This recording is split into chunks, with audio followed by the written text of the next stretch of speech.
St Mary's Church and Graveyard, Geashill. We are very lucky to have a history of worship in St Mary's Church that brings us back 800 years. This was recorded in a book written in 1964 by Alfred Kingsmill Palmer. He is still remembered locally simply as Canon Palmer.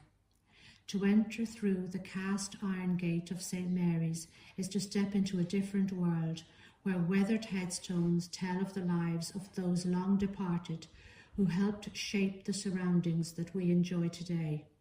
There is a calmness within the walls that invites a visitor to slow down and to reflect. A look at the information board near the Smith Mausoleum is an easy way of connecting with the locality and its people, both past and present. Among those laid to rest are Canon Russell, who was also a naturalist. He would be happy to hear the bird song coming from the trees along the front wall and scattered around the graveyard. Baron Smith was a local legal expert, farmer, forester in Newtown. He is buried in an impressive mausoleum. Letitia King was a hard-working farmer who grew a better potato variety in Rathfeston. Henry Milley was responsible for land drainage systems in Geashill Barony that are still in use today, more than 150 years later. There were hardships too. A stone memorial plaque on the west wall lists members of the Evans family, several of whom died from tuberculosis. The graveyard is filled with names of families that continue to live in the area today, making it a place of special significance for them. The present church, St Mary's, was built in 1815 with a grant provided by the Board of First Fruits. Since then, it has been improved and redecorated several times.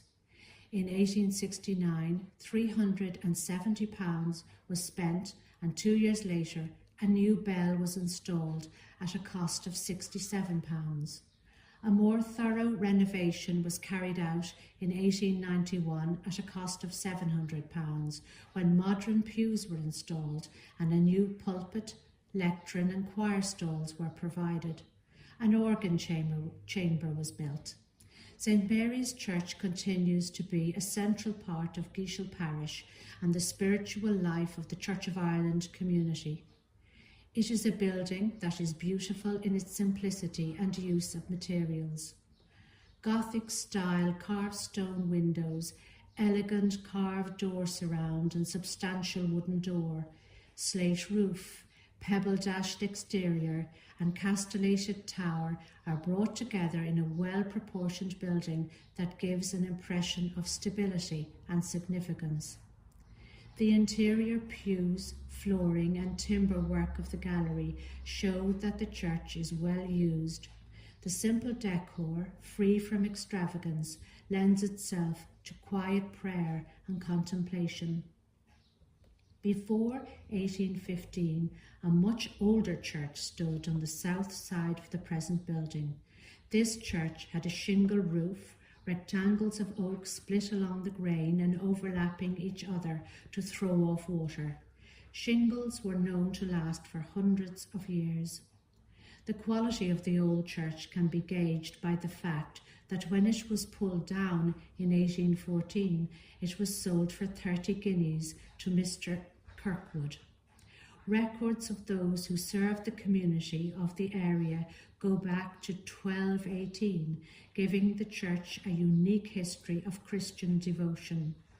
Gaelic names such as O'Colgoin, O'Dyn, O'Crohur and O'Mooney are followed by Norman names such as Fitzgerald and Darcy. The Digby name first appears in 1630 and is repeated through the 18th and the 19th centuries. For over 500 years, the parish of Geashill has been closely linked to the Cathedral of Kildare. The rectors of Geashill have held the position of Prenderburys of Geashill. This brought with it the title of Canon and membership of the Kildare Cathedral chapter. As a much-loved building, St Mary's will continue to be an oasis of peace in the centre of Geashill village.